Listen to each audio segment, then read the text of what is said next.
না, খিদে পেলেও আনন্দ ভালো লাগছে।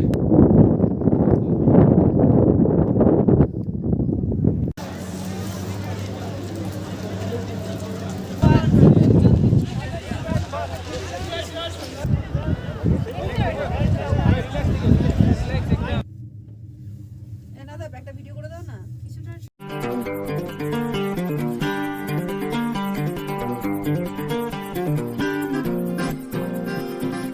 নমস্কার বন্ধুরা, আশা করি সবাই খুব ভালো আছো, সুস্থ আছো। আমরাও খুব ভালো আছি।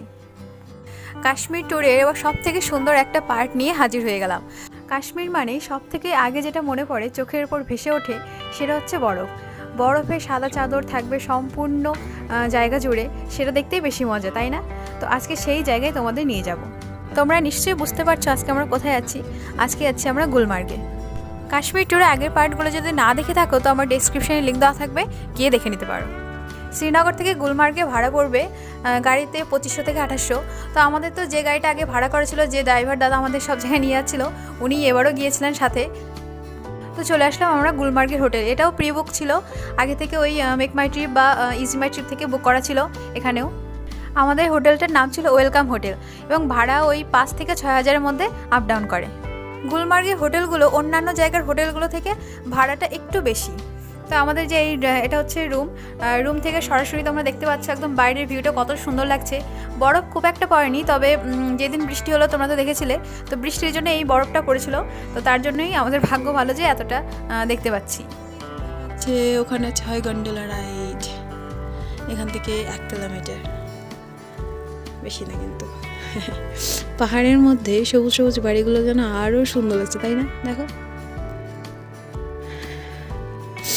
ঠান্ডা বরফ পড়েছে।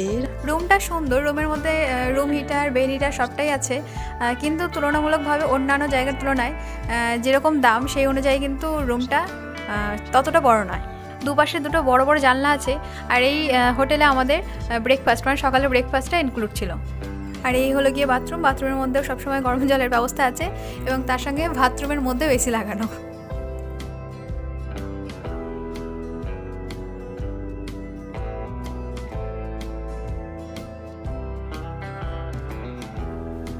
এবার হালকা কিছু খেয়ে আমরা বেরিয়ে পড়লাম এবার গন্ডোলার উদ্দেশ্যে।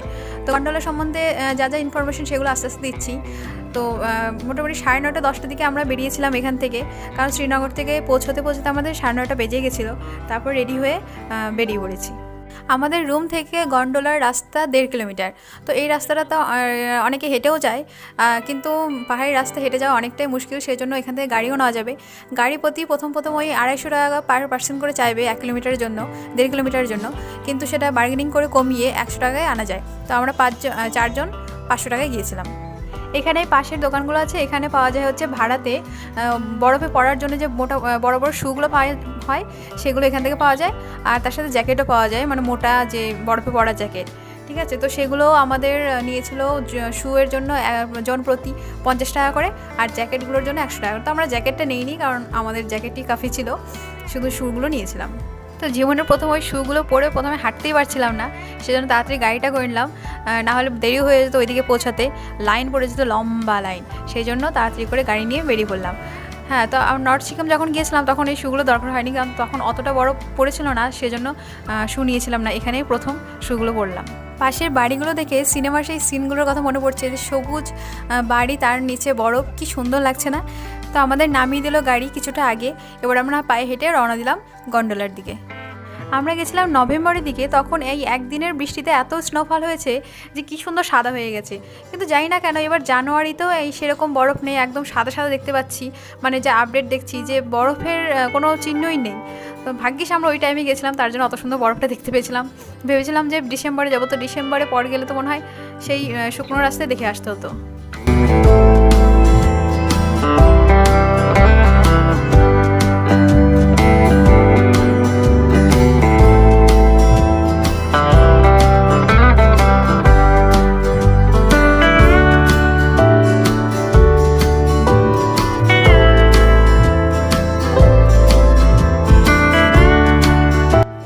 এই রাস্তায় দেখতে পাবে এইভাবে চকলেট, তারপরে চুইন গাম এগুলো সব বিক্রি করে। তো তোমরা এখান থেকে চাইলেও নিতে পারো, তাহলে ওই চুইন গাম চিবাতে থাকলে শ্বাসের সমস্যা একটু কম হয়। তো আমি নেইনি, আমার দরকারও হয়নি, নর্থ সিকিমে অভ্যাস হয়ে গেছিলো গিয়ে, তো সেই জন্য এখানটায় খুব একটা সমস্যা হয়নি।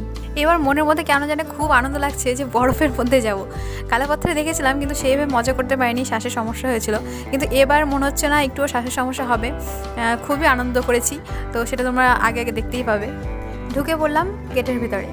এখান থেকে গন্ডোলা নিয়ে প্রথমে যাও ফেজ 1-এ, তারপর ওখান থেকে আবার ফেজ 2-তে। এবার গন্ডোলা রাইডের মূল ইনফরমেশনটা দেই, সেটা হলো গন্ডোলা রাইডের টিকিট কিন্তু ওখান থেকে কাটা খুব মুশকিল, কারণ ওখান থেকে কাটলে টিকিট পাবেও না। ফেজ 1-এরটা যদিও বা ফেজ 2-এরটা পাওয়া মুশকিল, মানে পাওয়া যায় না, সম্ভবই না, লাস্টে ওখান থেকে ঘুরে আসতে হবে। গন্ডোলা রাইডের ফেজ 1 এবং ফেজ 2-এর টিকিট পাওয়া যায় অনলাইনে। গুগলে সার্চ করবে গুগলমার্ক গন্ডোলা বলে, তো ওখানে চলে আসবে, সেখানেই টিকিট অ্যাভেলেবেল থাকে। সেটাও মোটামুটি যে তোমরা যাবে যে ডেটে, তার ঠিক 1 মাস আগে বা 3 সপ্তাহ আগে তোমাদের টিকিটটা ওপেন হবে, তার আগে কিন্তু হবে না।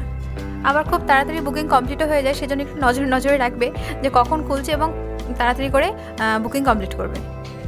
পৌঁছে গেলাম পৃথিবীর সেকেন্ড হাইয়েস্ট গন্ডোলা রাইডিংয়ে, যার উচ্চতা ফার্স্ট ফেজে প্রায় 10,000 ফিট এবং সেকেন্ড ফেজে প্রায় 13,000 ফিট।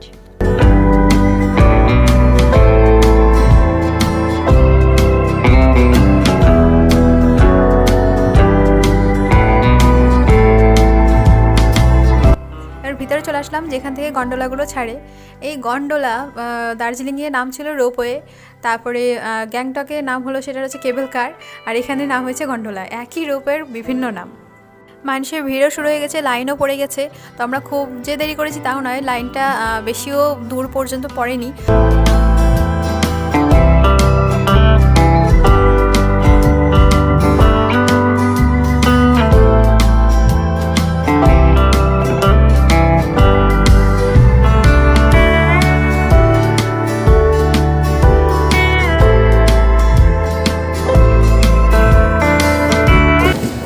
গন্ডোলা রাইডের এখন উঠবো আরেকটু পরেই।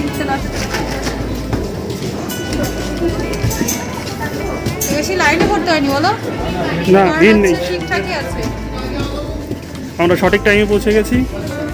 লাইন যদি ওইদিকে বেশি হয় না তাহলে মনে হয় ওই সাইডটা দেখো, ওই সাইডটা দেখো, ওই সাইডটা দেখো, ওইখানে মনে হয় বসতে হয়।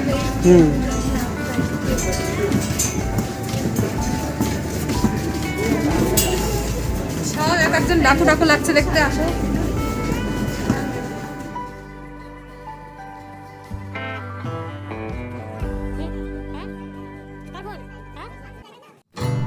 তো আমাদের 4 জনের যে টিকিট কাটা হয়েছিল সেটা আবার প্রিন্ট আউট বের করে নিয়ে এসেছি, সেটাই স্ক্যান করে দেখে নিল যে ঠিক আছে নাকি। হ্যাঁ, তো সব ঠিক আছে, এবার আমরা ফাইনালি উঠতে পারবো।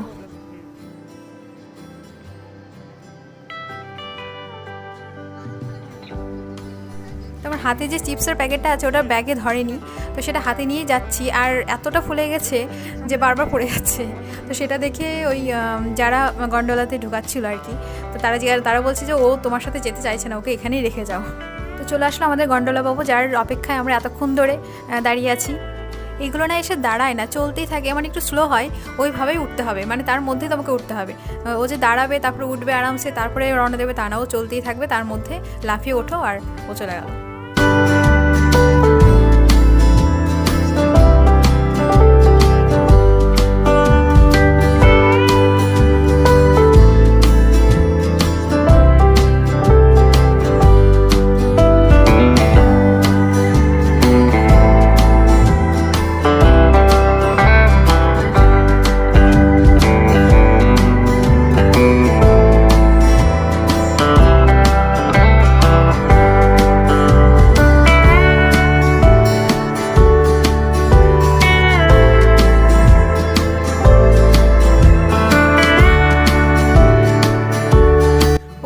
নিচের নাজারাটা কত সুন্দর লাগছে তাই না, পাইন গাছ, তার নিচ দিয়ে বরফ, দারুণ।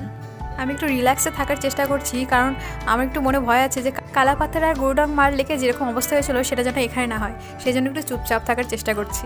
পৌঁছে গেলাম ফেজ 1-এ। তো ফেজ 1-এ আছে এই সুন্দর সুন্দর কাচের ইগুলো, কি সুন্দর লাগছে না, ভিতরে হিটার দেওয়া আছে, খাবার ব্যবস্থা আছে, খাবার অর্ডার করলে বাইরে থেকে মানে রেস্টুরেন্ট থেকে এখানে খাবার দেবে। এখানে একটা বড় একটা রেস্টুরেন্ট আছে, নামটা ঠিক মনে পড়ছে না। আমরা ফেজ 1-এ ব্যাক করে এখান থেকে খাবার খেয়েছিলাম, দারুণ খাবার।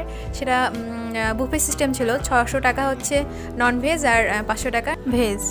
ফেজ 1-এ বেশি দেরি করিনি, শুধু একটা ঝালমুড়ি নিয়েছিলাম আর নিয়ে তাড়াতাড়ি করে আবার বেরিয়ে পড়েছিলাম গন্ডোলা ধরার জন্য ফেজ 2-তে যাওয়ার জন্য। যেটা বলা হয়নি সেটা হলো ফেজ 1-এর ভাড়া হচ্ছে, গন্ডোলা ভাড়া হচ্ছে 800 টাকা, আর ফেজ 2-তে যাওয়ার জন্য গন্ডোলা ভাড়া হচ্ছে 1000 টাকা। এবার দেখো নিচে আরও সুন্দর সাদা গাঢ় বরফ। ফেজ 1-এ বরফ পড়লে ফেজ 1-এই বেশি অ্যাক্টিভিটিগুলো হয়, স্লেজ, তারপরে অনেক কিছু হয়। তো আমরা একটাও অ্যাক্টিভিটি করিনি, একদম ডাইরেক্ট ফেজ 2-তে চলে গেছিলাম। আর ফেজ 2-তে খুব একটা অ্যাক্টিভিটি ছিল না।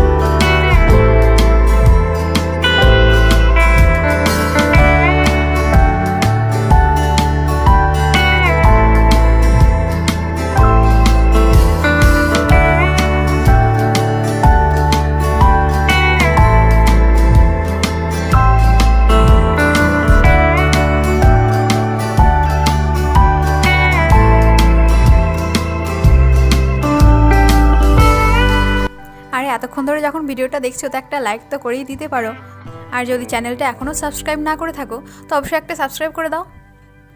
পৌঁছে গেলাম ফেজ 2-তে, এত হাওয়া বইছিল ওখানে আর প্রচণ্ড ঠান্ডা। তো একটা দুটো সোয়েটারের কাজ হবে না, বেশি করে সোয়েটার জ্যাকেট পরে যাবে। আর জুতাগুলো পরে এমন অসুবিধা হচ্ছিলো যে ওইভাবে আমাকে ধরে ধরে নামতে হচ্ছিলো, আর বরফে তো মানে বারবার বরফে পাগুলো পিছলে যাচ্ছিলো।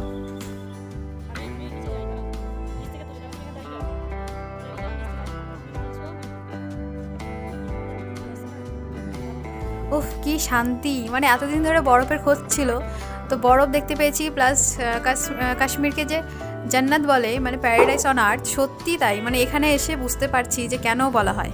বারবার একটাই কথা বলি যে মরার পর জানি না কোথায় যাব, স্বর্গে না নরকে, কিন্তু এই যে মানে জীবন থাকতে চোখে দেখে গেলাম এত সুন্দর একটা স্বর্গ, এর তুলনা কারোর সাথে হয় না।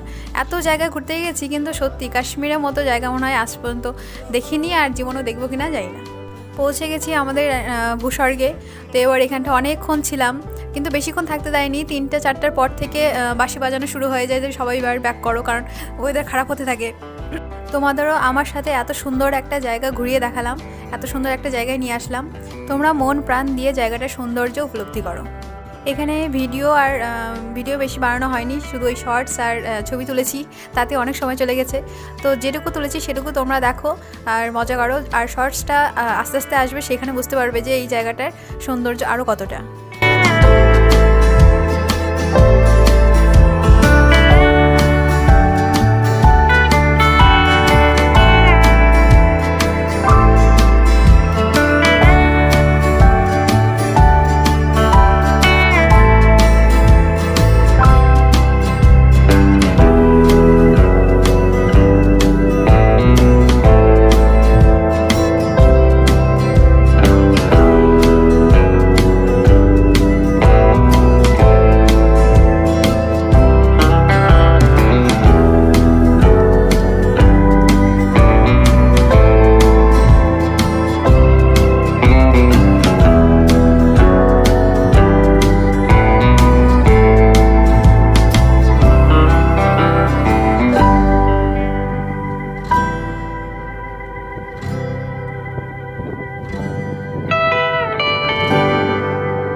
প্রায় 2 থেকে 3 ঘন্টা এখানে সময় কাটিয়েছি। তারপর এখান থেকে ব্যাক করেছিলাম। তবে ব্যাক করার সময় প্রচুর অনেক লম্বা লাইনে দাঁড়াতে হয়েছিল, কারণ কেউ এই জায়গাকে সহজে ছেড়ে যেতে চায় না। তো লাস্ট পর্যন্ত যতটা থাকা যায় ততটা থেকেই মানুষ বেরিয়েছে। আমরাও তাই, সেজন্য আমাদের লম্বা লাইনের মুখে পড়তে হয়েছিল। তো ফেজ 2 থেকে ফেজ 1-এ গিয়ে আমরা সেই যে রেস্টুরেন্টের কথা বললাম সেখানে আমরা লাঞ্চ করে, লাঞ্চ ডিনার দুটোই একসাথে হয়ে গেল, কারণ 5টার সময় খেয়েছিলাম। খেয়ে দিয়ে তারপরে একদম হোটেলে গিয়েছিলাম। তাহলে বলো কেমন লাগলো তোমাদের এই ভূস্বর্গ? যদি আমার ভিডিওটা একটু ভালো লেগে থাকে তো অবশ্যই একটা লাইক করে দিও, কমেন্টে জানিও কেমন লাগছে। আর যদি নতুন বন্ধু হয়ে থাকো তো অবশ্যই সাবস্ক্রাইব করে পাশে থেকো। দেখা হচ্ছে নতুন পার্টে, ততক্ষণ পর্যন্ত সবাই ভালো থেকো, সুস্থ থেকো, টাটা।